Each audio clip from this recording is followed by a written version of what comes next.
नमस्कार दोस्तों, आप देख रहे हैं रियल क्राइम हिस्ट्री और मैं हूं आपके साथ खुर्शीद आलम। दोस्तों, पिछले वीडियो पर आप सभी ने बहुत अच्छा प्यार दिखाया, इसके लिए आप सभी का दिल से शुक्रिया और धन्यवाद। क्योंकि पिछले वीडियो पर मैंने आप सभी को कहा था, आप सभी से अपील की थी कि कृपया मुझे सपोर्ट करें, मेरे चैनल को सब्सक्राइब करें। हालांकि जो मेरा वीडियो बनाने का जो एक्सपीरियंस है वो उतना ज़्यादा नहीं है और बहुत ही लो बजट के स्मार्टफोन से मैं वीडियो शूट करता हूँ। एक ही मोबाइल है और उसी के फ्रंट कैमरे से मैं वीडियो शूट करता हूँ, तो हो सकता है कि आपको पिक्चर क्वालिटी उतना बेहतर नहीं मिलता हो जितना किसी और के वीडियो पे मिलता हो।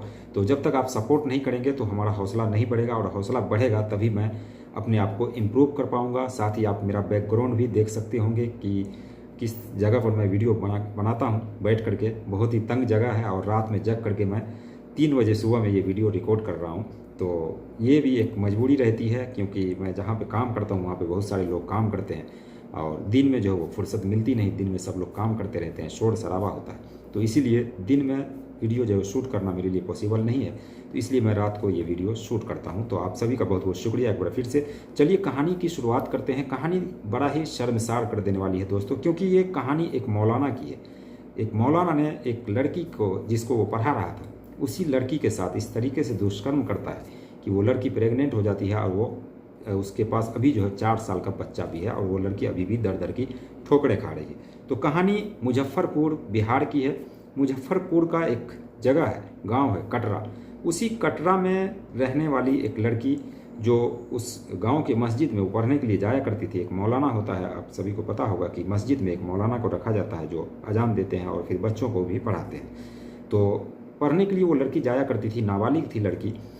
और मौलाना जो थे वो मस्जिद में ही रहा करते थे। उसका एक अलग से कमरा होता है मस्जिद के बगल में ही, तो वहाँ पे मौलाना रहते हैं। और जिसके घर भी मौलाना का खाना का नंबर होता है, खाना का पारी होता है, उसके यहाँ से उसको खाना जो भेजा जाता है।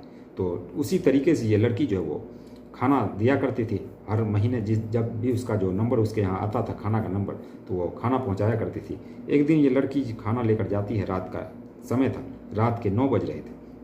9 बजे रात में ये लड़की जब खाना लेकर वहाँ पहुँचती है उस मौलाना के पास, तो मौलाना कहता है कि खाना रखो यहाँ पर और 1 गिलास पानी लेकर आओ।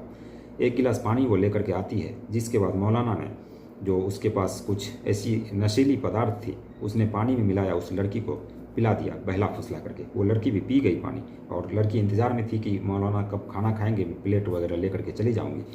इतने में लड़की को नशा आ जाता है, लड़की बेहोश हो जाती है। बेहोश होने के बाद ये जो मौलाना है उस लड़की के साथ गलत काम करता है, यानी कि उसके साथ संबंध बनाता है। संबंध बनाने के कुछ देर बाद उस लड़की को लेकर के वो घर छोड़ने के लिए जाता है। कुछ दूर तक वो पहुंचाने के लिए जाता है, लेकिन रास्ते में ही जो एक मोहम्मद सैयद नाम का लड़का होता है, उसी मस्जिद के आसपास उसका भी घर था, वो देख लेता है उस मौलाना को। उस लड़की को पकड़ के लेके जा रहा था। तो उस जो मौलाना था उसका नाम था मोहम्मद मकबूल। तो मोहम्मद मकबूल जो है वो जा रहा था उस लड़की को ले करके। तो मोहम्मद सैयद ने उसको देख लिया। देखने के बाद उस लड़के को सारी बात जो है समझ में आ गई।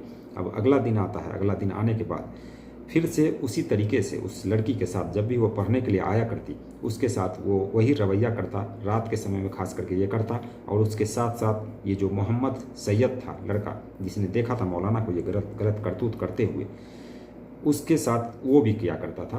तो कुल मिलाकर कुछ दिनों तक, ये 3-4 महीने तक ये मामला चला। लड़की जुबान नहीं खोल रही थी क्योंकि लड़की को जो है चॉकलेट या फिर बिस्किट या ये सारी चीज़ें जो वो मौलाना ले करके और उसको खरीद करके दिया करता था। इसलिए वो लड़की नाबालिग थी, वो भी उस चीज़ को देख करके भूल जाती थी। खाने पीने की चीज़ें जो उसको दिया करता था, लुभाया करता था, कुछ पैसे भी दिया करते थे, तो लड़की भी भूल जाती है इस बात को। और जो मौलाना और वो सैयद है, दोनों मिलकर इसके साथ, उसकी आबरू के साथ खेलता रहता है। जब कुछ बात आगे बढ़ती है, 3-4 महीने 5 महीने जब हो जाता है, तो लड़की जो वो प्रेग्नेंट हो जाती है। प्रेग्नेंट होने के बाद जब लड़की को उल्टियाँ शुरू होती है, हालांकि 2-3 महीने में ही उल्टियाँ शुरू होने लगती है। उल्टियाँ होने के बाद पता लगता है कि ये लड़की प्रेग्नेंट है। तो उसके जो माता पिता हैं वो बहुत ही गरीब परिवार से थे। तो इस लड़की को लेकर कुछ लोगों को, गाँव के लोगों को बिठाते हैं और कहते हैं, पूछताछ करते हैं कि लड़की के साथ क्या हुआ है। लड़की बताती है उस मौलाना का और उस सैयद का नाम, दोनों का नाम बताती है। बताने के बाद गांव वाले जो है वो भी कुछ सलाह मशवरा दे करके मौलाना पर, क्योंकि कीचड़ उछाला जा रहा है, ये सारी बातें कह करके टाल दिया जाता है। लेकिन वो लड़की मजबूर थी, उसके घर वाले मजबूर थे। ये लोग अब आखिरी एक रास्ता बचा हुआ था कि वो महिला थाने जाती है। वो उसकी माँ जो है उस लड़की को लेकर महिला थाने जाती है, उस मौलाना के खिलाफ जो मोहम्मद मकबूल था उसके खिलाफ और मोहम्मद सैयद के खिलाफ रिपोर्ट दर्ज कराती है। रिपोर्ट दर्ज होने के बाद उस पर कार्रवाई होती है। 3 जुलाई 2019 को ये रिपोर्ट जो है वो दर्ज कराई गई थी और अभी 2024 चल रहा है। तो 3 जुलाई 2019 को ये रिपोर्ट दर्ज हुई। उसके बाद मौलाना और मोहम्मद सैयद इन दोनों को गिरफ्तार किया गया। गिरफ्तार करने के बाद उसको जेल भेज दिया गया। जेल से कुछ दिनों के बाद ये लोग जो है वो जमानत पर रिहा हो गए। जमानत पर अब भी ये लोग जो है बाहर हैं। लेकिन वो जो लड़की है, ये जो मौलाना था, इसका घर था सीतामढ़ी के बगाही गांव का, ये रहने वाला था और ये कटरा में पढ़ाया करता था। तो ये जो मकबूल है, ये दोनों जो है जमानत पर बाहर हैं और शासन प्रशासन को देखिए कि 5 साल उस चीज़ को बीत चुके हैं। उस लड़की ने उस बच्चे को भी जन्म दिया, उसका 4-5 साल का बेटा भी हो चुका है। अब वो अपने बेटे को लेकर जो है दर दर की ठोकरें खा रही है। अपना इंसाफ के लिए वो दर दर की ठोकरें खा रही है। बार बार जो है पुलिस स्टेशन का चक्कर लगा रही है। लेकिन शासन और प्रशासन की यहाँ पर कमजोरी देखिए कि 5 साल बीतने के बाद भी उस नाबालिग लड़की को अभी तक इंसाफ नहीं मिला है और इंसाफ के लिए वो दर दर की ठोकरें खा रही है। और ये गांव वालों ने भी जो इनका साथ नहीं दिया, क्योंकि गांव वाले अगर साथ देते तो दोनों का शादी जो वो करा सकते थे। हालांकि ये मौलाना जो था वो पहले से ही शादीशुदा था, तो उसके 3 बच्चे भी थे। इसके बावजूद इसने ये हरकतें की और एक सीधी सादी लड़की को, एक नाबालिग लड़की को पूरी ज़िंदगी जो है उसकी ख़राब कर दी। और अभी भी वो लड़की जो है वो इंतज़ार में है कि उसको इंसाफ मिलेगा, उस मौलाना से उसकी शादी करा दी जाएगी। लेकिन अभी ये मौलाना जो फिरंट रहता है, इधर उधर रहता है, क्योंकि जमानत पे बाहर है, वो शादी करना चाहता ही नहीं है। अब देखिए ये मामला अभी फिर से एक बार उजागर हुआ है। 2024 अभी चल रहा है, लेकिन अभी भी कोई इंसाफ उसको मिला नहीं है। तो ये मामला चल रहा है। अब इस मामले में क्या कुछ निकल के आता है वो तो आगे पता चलेगा, लेकिन अभी के लिए फ़िलहाल इतना ही है कि अभी लड़की जो है वो दर दर की ठोकरें खा रही है अपने इंसाफ के लिए। तो एक मौलाना की करतूत की वजह से एक लड़की की ज़िंदगी बर्बाद हो जाती है। और लोग भरोसा करें तो किस पर करें, मौलाना हो या फिर यूँ कह लीजिए मंदिर के पंडित हो, पुजारी हो, इन सभी पर लोग जो है ज़्यादातर विश्वास करते हैं, आंख मूंद कर विश्वास करते हैं। लेकिन इसके बावजूद वही लोग जब राक्षस निकल जाए तो फिर क्या कहना। क्योंकि और कई ऐसी कहानियाँ मैंने आपको सुनाई है और कई ऐसी कहानियाँ जो मौजूद है जिसमें चाहे वो मंदिर के पुजारी हो या फिर मौलाना हो, इस तरह के वाक़यात बहुत सारे हैं। और ये समाज को जो है कहीं ना कहीं शर्मसार करता है, समाज के अंदर गंदगी फैलाता है, समाज के अंदर जहर बोता है। ये थी एक मौलाना की कहानी मुजफ्फरपुर बिहार की, शर्मसार कर देने वाली।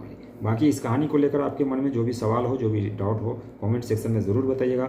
दोस्तों चैनल को सब्सक्राइब ज़रूर कीजिएगा, क्योंकि आप सभी के लिए मैं लगातार जो है नई नई कहानियाँ लेकर आता रहता हूँ, आप सभी को जागरूक करता रहता हूँ। वीडियो बनाने का मकसद सिर्फ इतना नहीं होता है कि किसी जाति या किसी धर्म को ठेस पहुँचाना, बल्कि जो उस जाति या उस धर्म के अंदर जो भी गंदगियाँ फैली हुई है, कुछ लोग जो गंदगियाँ करते हैं, उन सभी को उजागर करना हमारा काम है। और हम उजागर करते रहेंगे, आप सभी के बीच वो सारी कहानियाँ जो वो लेकर आते रहेंगे जो मेन स्ट्रीम मीडिया जो वो कवर नहीं कर पाती है। तो इस वीडियो को बनाने का मकसद किसी की भावना को ठेस पहुंचाना नहीं, बल्कि आप सभी को जागरूक करना था। बाकी इस वीडियो को लेकर आपके मन में जो भी सवाल हो कमेंट सेक्शन में ज़रूर बताइए। मिलते हैं नेक्स्ट वीडियो में नई कहानी के साथ। तब तक के लिए बाय बाय, टेक केयर।